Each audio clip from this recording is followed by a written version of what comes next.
Welcome to the Legends Behind the Craft podcast, where we feature top leaders in the wine and craft beverage industry with your host, Drew Hendricks. Now, let's get started with the show.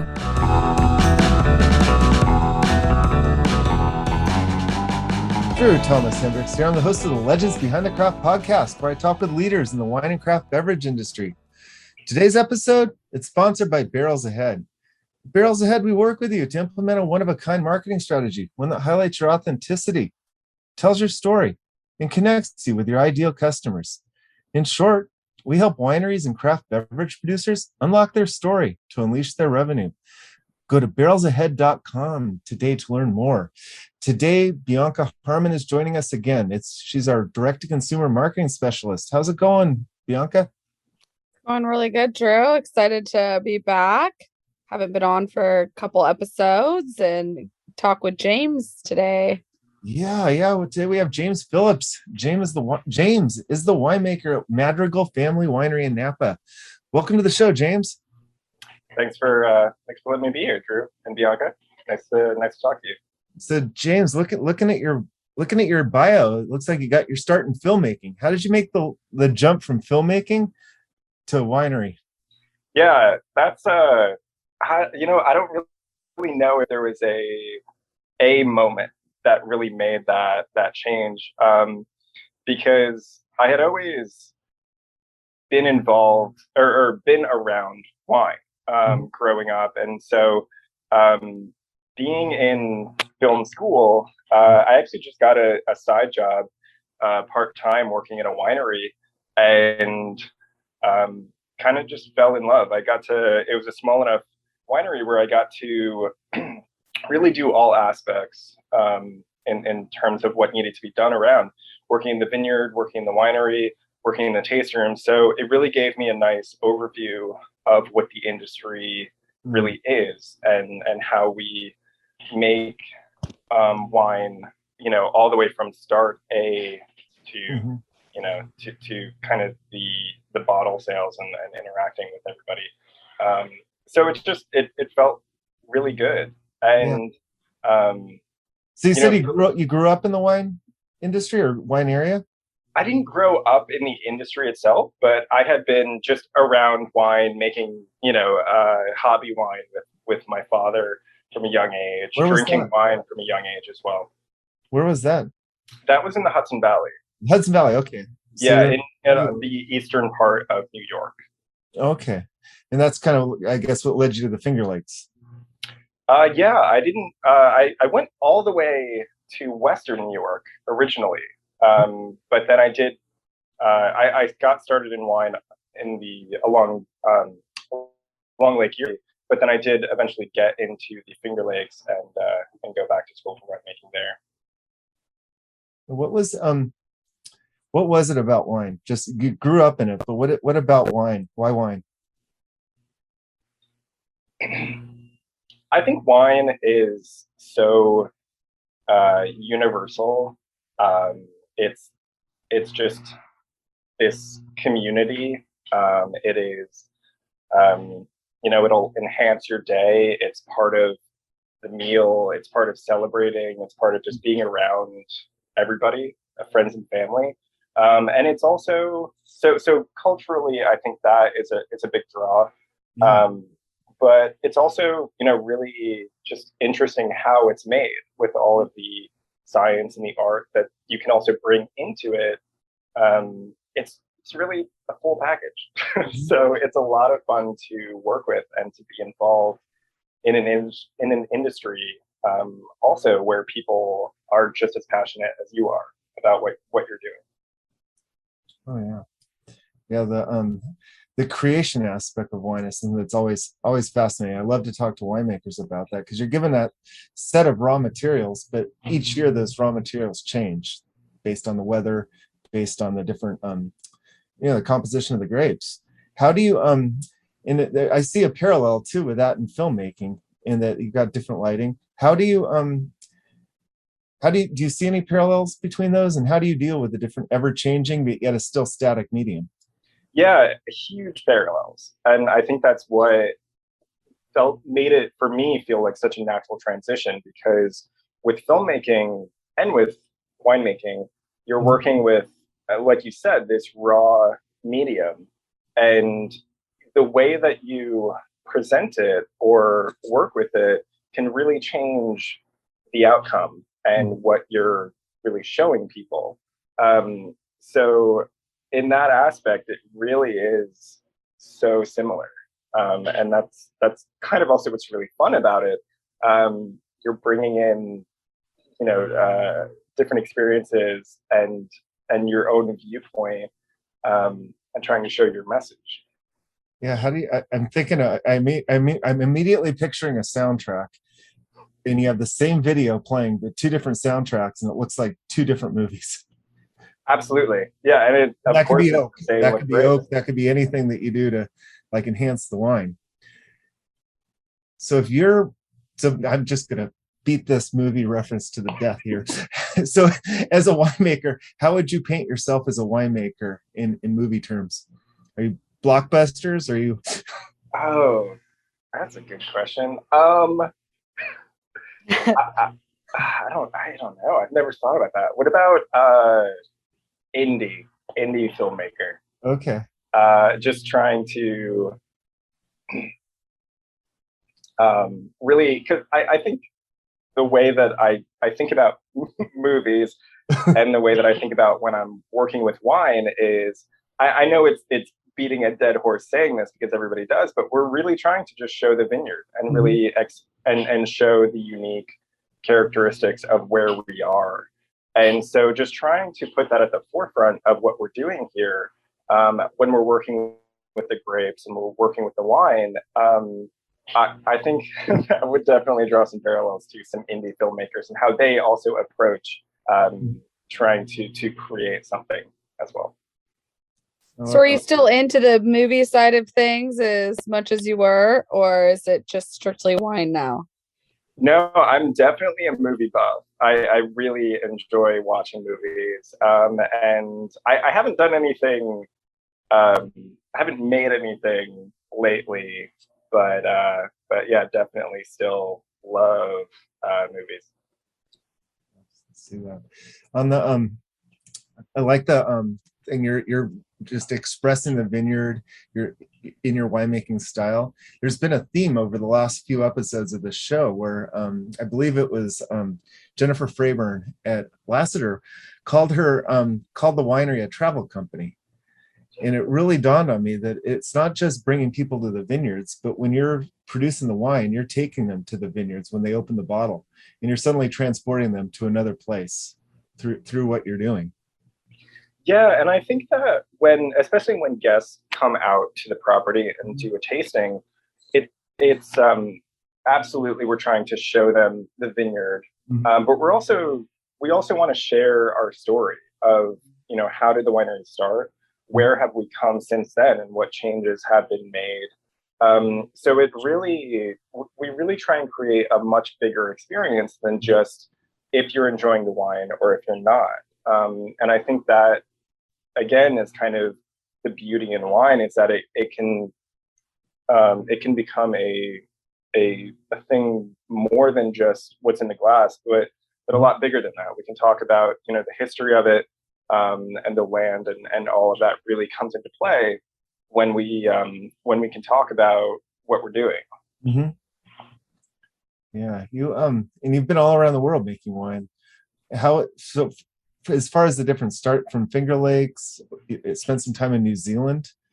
Let's kind of take us on your journey, like the time from moving from Finger Lakes over to New Zealand. How is New Zealand doing it differently? What are they doing right? What are they doing wrong? I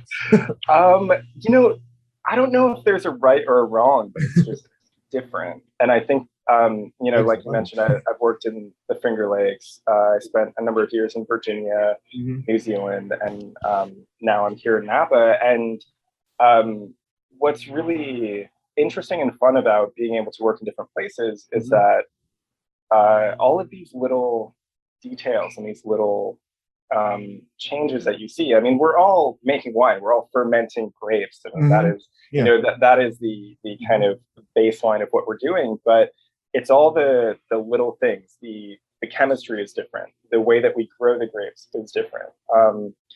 And you know, everything else is kind of similar in a lot of ways, of course, but being able to see how to best express your wines might change from location to location, just based on the potential of what you're working with.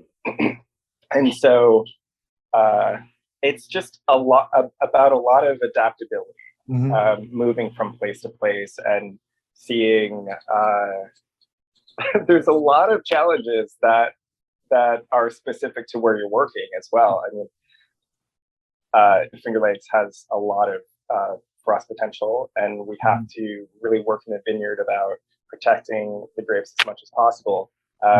In Virginia, it's humidity is the problem, and so a lot of mold. Yeah, a lot of mold. You know, hail, frost. They've got it all. And then, you know, California, we've got wildfires, we have high heat, that'll change the chemistry as well. So it's really wherever you go. Well, I mean, and tell me, I know you've worked in both too, which is worse, hurricanes or fires? Fires, honestly, because fires move fast. At least with hurricanes, you have some warning. You know it's going to happen. You can kind of try and plan out making decisions based on that. But yeah, wildfires are terrifying. They move fast and they cause a lot of damage. Yeah. What about New Zealand? What challenges are they? Because I'm not too familiar with the southern cycles.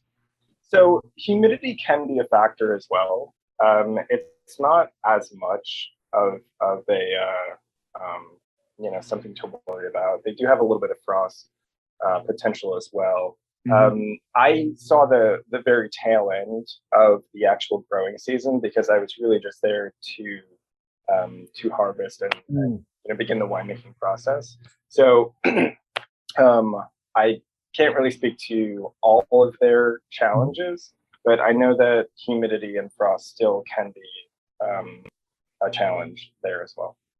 Sure. So there's another side. So I'm going to have I don't even have a movie segue reference here, but I want to talk to you about consulting. In your bio, you talk about, you know, consulting for 7 different wineries, and that has its own kind of, I would think, a very unique experience versus being in-house at one winery. Yeah. So I don't, when I first moved to Virginia, I was working with a consulting company, and I was hired on to help them with the amount of clients that they were getting and as they were expanding. And so the number of clients that we had did change, but it was, yeah, up there around 6 to 10 most of the time.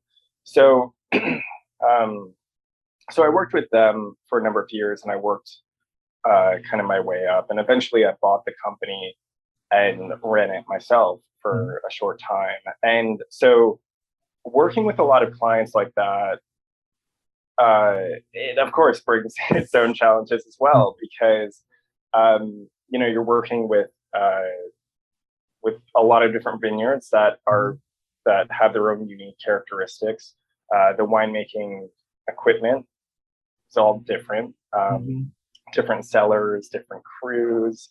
So there's the potential for things to be challenging in that aspect of it. But what's really fun about that as well, and something that we really got to see firsthand, is working with different vineyards and applying the same techniques to the vineyard and to the winemaking.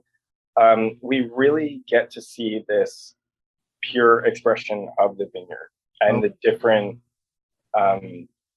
traits that they all have, because we had that full control over vineyards that were scattered across the state. And that was really fun, being able to work with so many vineyards and really see how much different terrain, different climates, different microclimates really have as an effect on the outcome of the wine. Yeah, this is a fascinating kind of topic, and I haven't had a chance to really just talk with someone that's been in the consulting side, even though you're now in-house. I want to get to Madrigal in a second, but when you're working with for a winery that may be out there, they've just started, they've got the vineyard, they want to start their winemaking. What are the different levels of consulting agreements look like, and what should wineries be thinking about? So the way that we operated was a little bit differently than a lot of consulting that you've probably been familiar with or heard about. And we would actually go in and do the physical work ourselves. Okay. So essentially, we were just traveling winemakers working with different clients. And so really it that kind of brought on also more challenges, especially during harvest when we're, running around to different wineries and crushing grapes all over the place. And that's kind of why they had to expand and bring on a little bit more crew. But yeah, it's a very interesting scenario because you feel a little bit out of control, as in opposed to being in-house where you're, essentially going to the same place every day. You're working with the same equipment, same people. You really have to be on the fly and really organized as well. I think that's one thing that is a big challenge as well, working with so many different wineries. And how many were you working with when you were like on a regular basis when you're a consulting winemaker? Well, like I said, it did change a lot, but we, about five to seven wineries all over the state. But we were also not just winemakers, but we were vineyard managers as well. Yeah, so you were soup to nuts. You were soup to nuts helping them. Yeah, yeah, we did everything, and so all over the state. It was challenging. Did you help them with? I mean, so you would come in with their just whatever equipment they had, or did your consulting start before and you helped them secure the equipment so you knew it was working correctly? We did both, and we started vineyards. We started one or two wineries as well. So we really were able to come in at any point in the business and kind of take over, purchasing new equipment, doing all of the, really every client was different. Some of them were established wineries. Some of them, like I said, were brand new, where we really built the cellar and worked with the architect to actually build the winery. So it was everything. A full turnkey solution. Yeah, and I think in that way, working with so many different wineries at so many different levels as well, really is such a crash course in not only winemaking, but winery organization, all just experience with different equipment, with different vineyards, and understanding everything that can go wrong. It's a great experience, but exhausting. So I did choose to get out of it, kind of for that reason, to be honest. It's a really fun thing to do. It's really great working with so many different clients who you enjoy, and you can watch their brand develop and work with them to do that. But you get burnt out. I can imagine though, like working with so many, we always tend to concentrate on the differences, but I would think like in my business, we run a marketing agency, and I see so many different clients, and they all have very unique ideas, but I tend to see all the similarities over the last 20 years versus the differences. The more clients I work with, the more similar the challenges are. Is that something that was you, or was it everything unique? It was both. Every property is unique in itself, but again, we're up. When we're working, say, in the cellar or in the vineyard, a pump is a pump. it's going to pump wine. A press is going to squeeze grapes. You know, we have even though they're different brands and different little ticks to them, it's all the same. You know, at the end of the day. But what of course makes them unique is the vineyards themselves. It's the property and it's the story behind that. But one of the big advantages of the way that we worked as well was being able to lend equipment. You know, if I had a pump down, okay, I'll go grab it from the other winery. There was this really great exchange that we had because we were working with so many different wineries, that if a problem came up, we were able to remedy it really quickly because of our other resources that we had at other wineries nearby. So that was really great as an advantage. I can imagine that camaraderie, and especially being a consultant, you're used to asking. You need to kind of come in, and you might be a little more apt to talk to the neighbors than maybe someone that's like ingrained and just used to going to their desk every day. Yeah, it's a great way to just get yourself out into the industry in general and really create this community. Yeah, so flash forward to Madrigal and Napa. Talk to me about the Napa community.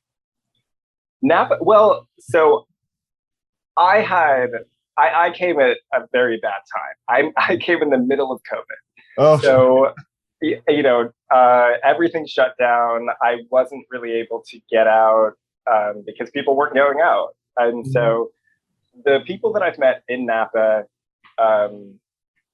I have good relationships with a number of winemakers close by. Absolutely. But I think just in the aftermath of COVID, things are not as close as they would have been with me arriving here. But we've definitely asked for some favors of neighbors and, you know, been received very openly and welcoming. So I think that is something that is still really prevalent, even though, you know, people aren't getting together as much. Well, and then you also moved. I think actually, I don't think I know. That same year, there was a fire too. There was a fire, yes. Actually, and so for a quick example of kind of that community is we lost power here at the winery during that fire. And we had wines that we needed to press at the end of their fermentation. And so we didn't have any power, we had no capabilities. And so we actually asked a neighbor if we could come over and use their press. And they were, you know, very welcoming. So we brought our skins over there and pressed them out on their press. And it was, yeah, it was really nice to have that just welcoming situation happen and being able to make that connection with them. Talk to me about the Madrigal Family Winery. So it's been here for quite a while, about 30 years almost. And I think one of the really nice things about the property here is that we are all estate grown. So all of the fruit is right here on the property, and being able to walk out into the vineyard and really see how everything is growing and changing is a huge advantage. And being really at one location, it's kind of a huge change, which is a great change because it's, you know, of course there's a lot of challenges here, but it's just so nice to be able to really focus and really be present with what's happening here at the property. But kind of the unique and fun aspect of Madrigal is that we're working with a couple of varieties here that aren't really widely grown in Napa, like Tempranillo, Garnacha, Zinfandel, Petit Syrah. And it's really fun to work with these and see the public come in, and it's almost like refreshing to come in and be able to try some new fun varieties. And the winery itself is Chris Madrigal, who is the owner. and founder of the winery itself, he has a lot of really nice history where his grandfather worked in vineyards in Napa. His father had a consulting company, a vineyard company. And so he has this nice, rich history here in Napa. And they have a connection back to Spain that they can track. And so the winery here is a little bit Spanish influence, and that's why we're working with some of those Spanish varieties as well. So just not your cookie cutter Napa winery, and I think that's what really makes us unique and kind of a fun destination for some people. Yeah, I love to see the fact. I love to see actual Napa Valley non-Cabernet varietals. It's so hard. It's so many wineries. It's hard to resist that temptation of ripping out all the vines and just playing Cabernet, because that's what you get the top dollar for. Yeah, we're really not. I mean, of course, we grow Cab and we're working with it and making a couple different labels, but it's really not our flagship variety. We really don't focus on it, even though it is a beautiful wine. We really thrive on that. There's other varieties that I mentioned, and especially the Petit Syrah, which has always been made Madrigal kind of known for that, the Petit Syrah. And so that's kind of fun. It's nice to be able to work with those varieties, apart from just the typical cabs. Has it been different for you from, say, the wines that you were making when you were in New York or Virginia or New Zealand? Is it a lot? Are you kind of going off pattern, not something you were used to making, or kind of staying on course? Well, of course, like I kind of mentioned, everywhere you go, you have to adjust a little bit to the fruit. And so here in California, I have to be considerate of high sugar, and then how big these wines can naturally be. Whereas in Virginia and New York, we don't get fruit that ripe. So it's kind of the opposite problem. Sometimes we have really low sugar, really high acidity, whereas here it's a little bit of the opposite problem. So adjusting to that, there is a little bit of an adjustment, but when we're talking about winemaking, the chemistry is all pretty much the same. We're working with sugars, we're working with acids and tannins, and of course it's going to be different from variety to variety and from region to region, but adjusting to that doesn't take too much effort, really. And so and also talking to people in the community and seeing what they do and small little things that they've done over the years, and things to notice, that really helps as well. Just get an understanding so that you're not going in completely blind. But it was not too hard of a transition, to be honest. Yeah, Right. Like the expression of Tempranillo and Petit Syrah in Napa. I mean, especially Tempranillo, I taste a lot of it worldwide, and we down in the Southern California, it's a really popular variety, like in the Valle de Guadalupe in Mexico. That's one of the biggest things planted, and also here in Temecula and the Ramona area, there's a lot of different expressions. How would you characterize what you're doing up in Madrigal? So the Tempranillo, it's an interesting variety. I love working with it. It's really, really fun. It definitely has this nice kind of violet character that I've noticed that really comes out. And a really nice kind of smooth profile. So we're working with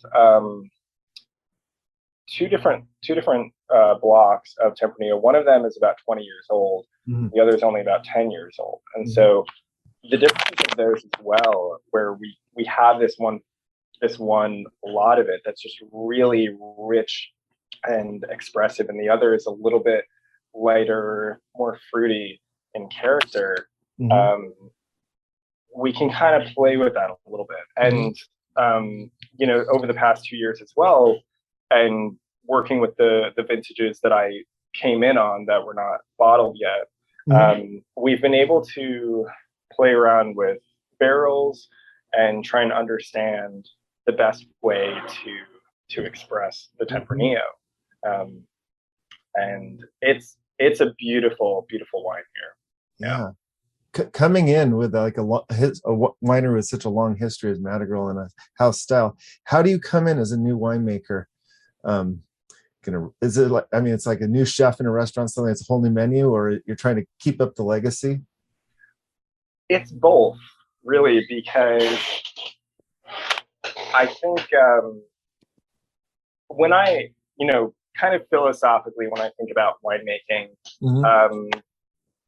I can have a lot of ideas, and there's a lot of things that I might want to do, but at the end of the day, I have to also consider not only the what the grapes are going to give us in terms of stylistically, but also the style and the reputation of the winery as well. And so trying to fit in what the vineyard wants to do, what the winery style is, and then kind of my own personal touch, that all has to fit in the same box.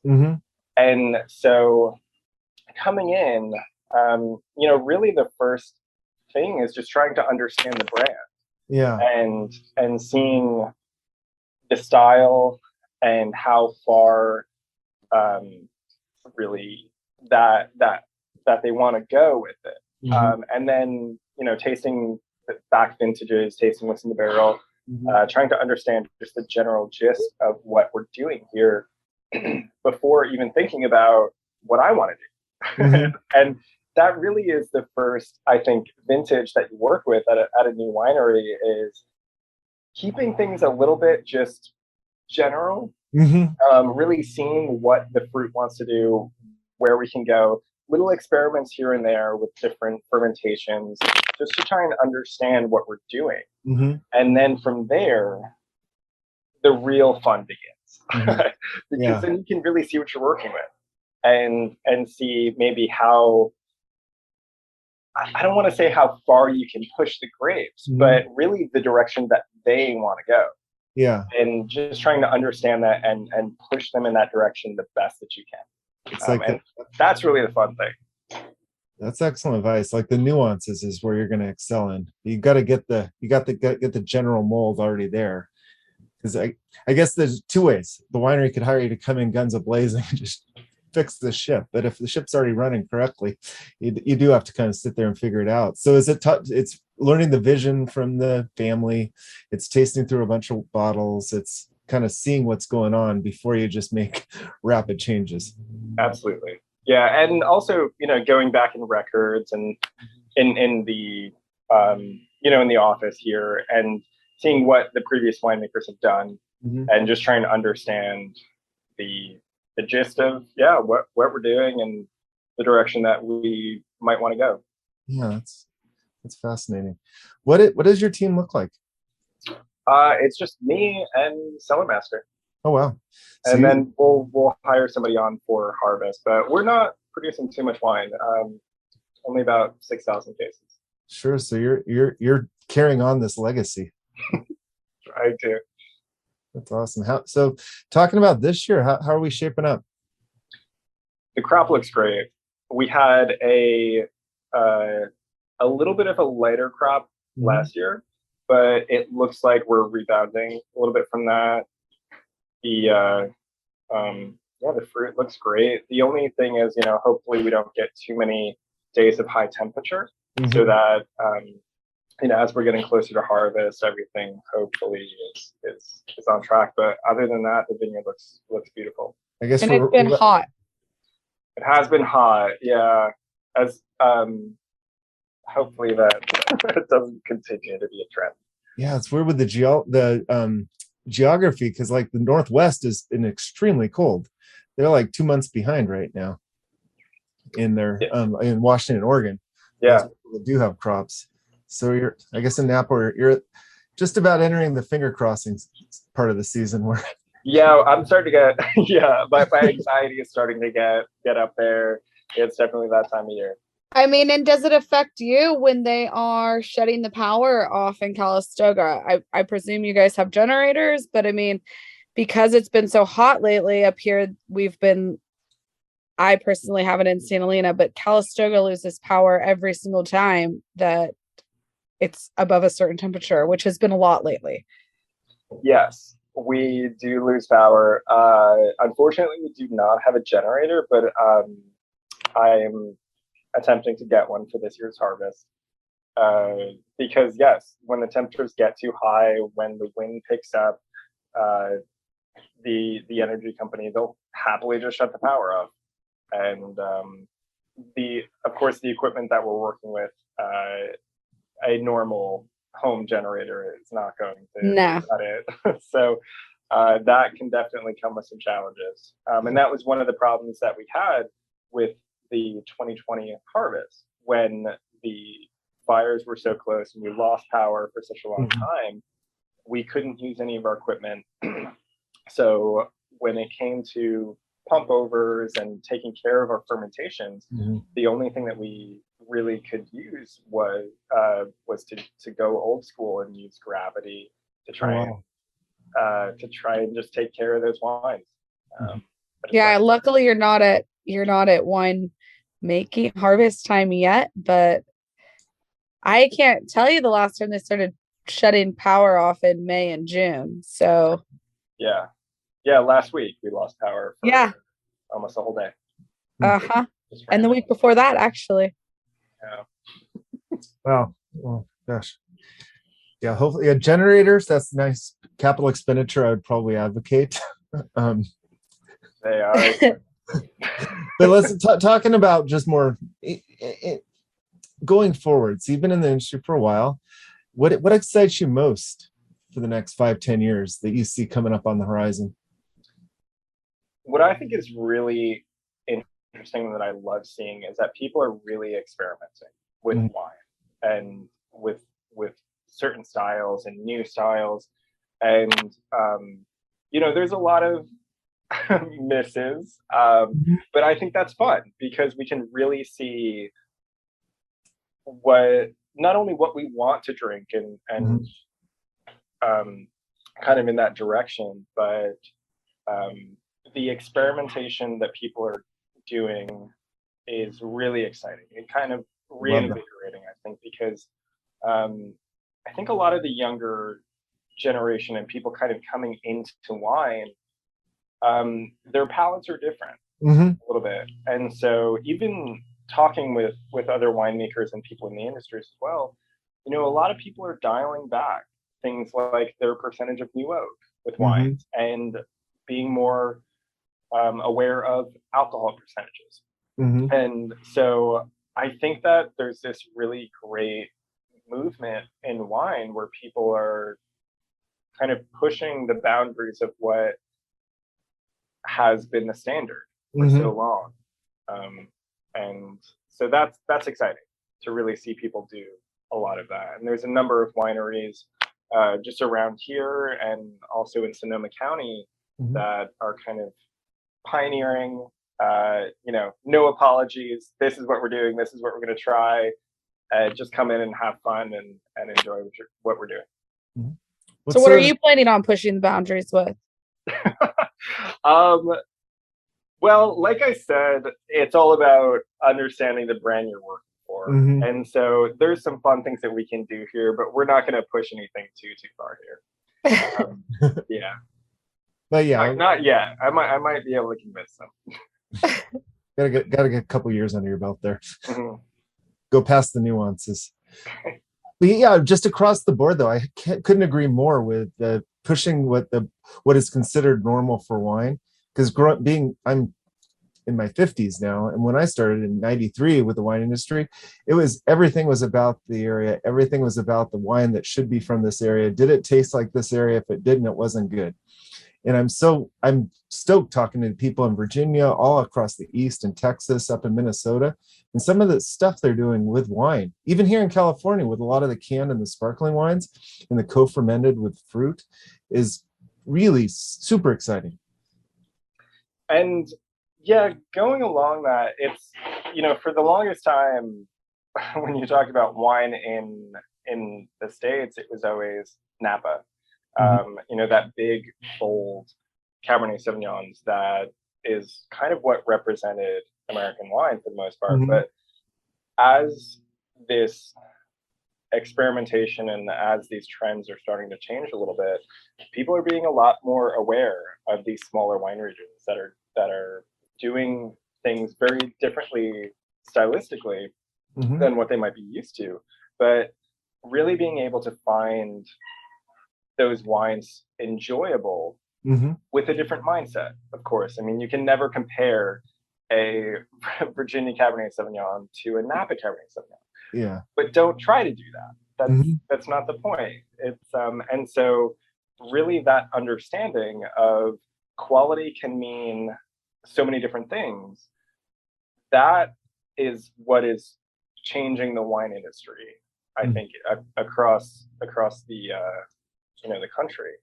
And that's what's really fun to see as well. Is people, especially when I was in Virginia, just watching people change their mind about what they thought Mhm. about Virginia wine or what a Cabernet Franc could be or a Mhm. Merlot can be. That's what's really fun to see and kind of help people see that and change their minds as well. Back to the indie winemaking. Let's talk about port. Have you made a lot of ports? I was gonna ask you that. That's funny. Not a lot, but yes, I've made one, or I've made a few. We do one here with Petit Syrah. Yeah. I have made a few in Virginia as Mhm. well. Actually, a white port with Petit Manseng Yeah. as well, which is a really fun thing to work with. Made some blueberry port in the Finger Lakes, which was wonderful. Oh, don't get me talking about blueberry wines. It's my favorite. Some of my They are favorite wines phenomenal. have been dry blueberry wines that we've actually aged like 3-4 years, and they are reminiscent of a great Pinot. Yeah, And we they're tried to incredibly buy one fun. from a guest that was on, or and she was going to send us some, and apparently they can't ship us to California, which was the first I had heard I about think she that. wanted to keep New it Hampshire all. can't ship to California. Yeah. Yeah, but honestly, blueberry wine is incredibly surprising by how amazing and complex it can be. Yeah, If you really. look at the skins and you look at the grape skins, it makes a lot of sense in the way it does. tastes. But the thing is, you can't expect it to taste like blueberries. No, yeah, that's always the weirdest part about it. Yeah, Just like a grape, wine doesn't really taste like a grape. right. Well, and so just kind of speaking about blueberries a little bit more, the winery that I worked for in New York in the Finger Lakes, we made so many different fruit wines along with grapes as well. So um, that is really fun as well, being able to see and work with all those different products and fruits, and really see how diverse winemaking can be. Mm-hmm. Is really fun. Yeah, I can imagine. And as far as port, so like the secret to a port. Now, are you distilling the juice from the? Is it a 100% holistic type port where you distill the actual juice that you're making the port with, or is it just grape neutral spirits? Or The way that I've worked is working with neutral spirits from local distilleries. Mhm. That is how we do the port here. Mhm. Just using that neutral spirit to halt the fermentation about halfway through. So that is kind of the also traditional way of producing port. But no, I've never had the actual juice distilled. Yeah, I've always wondered about that because I think oftentimes, like in Portugal, it's kind of distilled from the same area, so it's all kind of part of it. Yeah. Whereas here it can be a little, you just don't know. So to talk about this Petit Syrah port, I know a lot of people, when I bring friends to wineries, the last thing they want to try is that because they say they don't like it. What's one thing you wish people would understand about some of these sweeter wines? So across the board, sweeter wines like ports, late harvest, ice wines.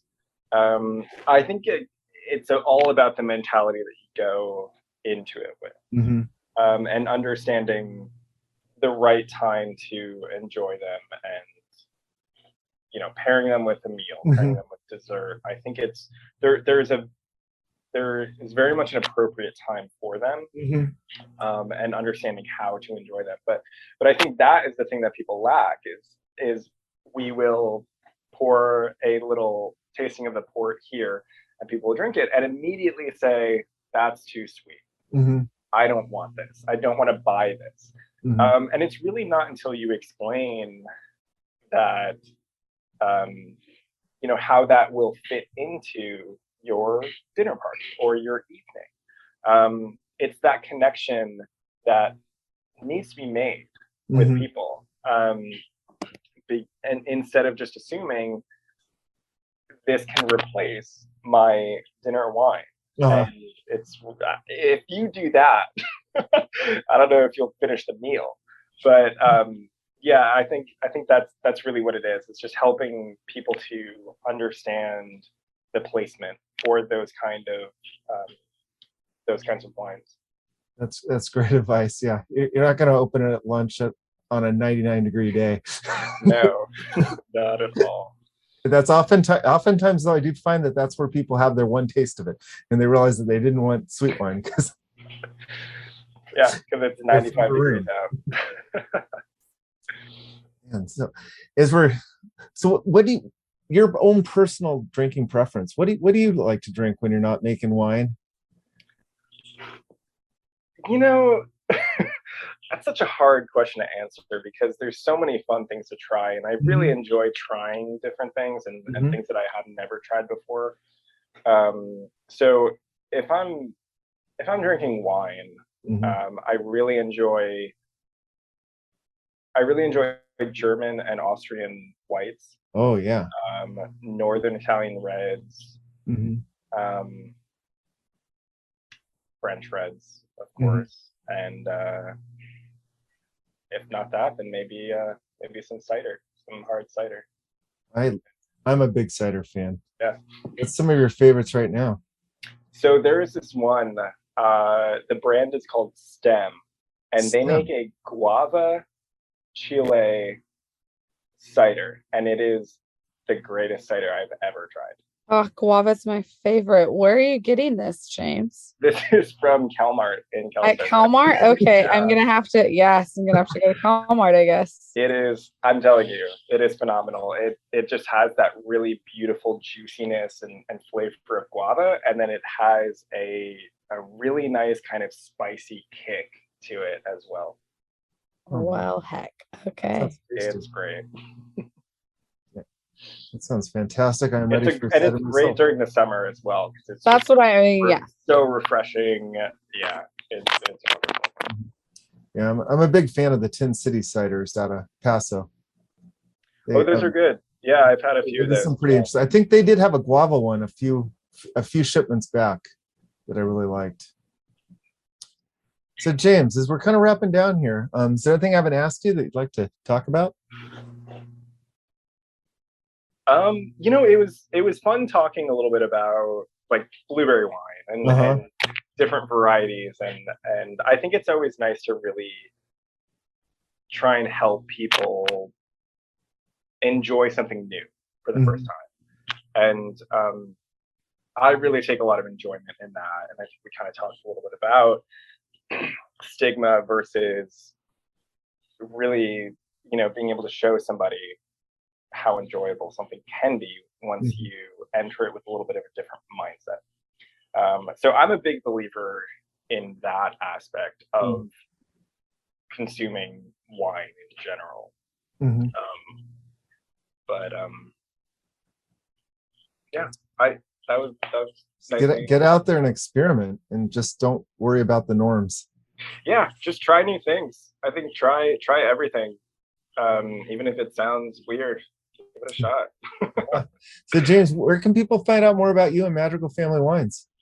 So I can just jump on our website, madrigalfamilywinery.com. You can see our story and all the wines that we offer, a little bit about our history as well, and just stop by. Just come to the winery. Come say hi.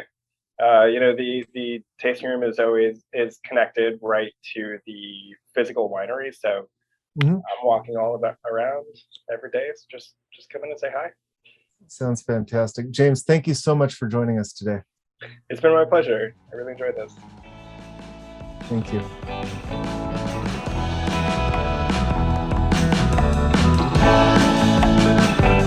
Thanks for listening to the Legends Behind the Craft podcast. We'll see you again next time, and be sure to click subscribe to get future episodes.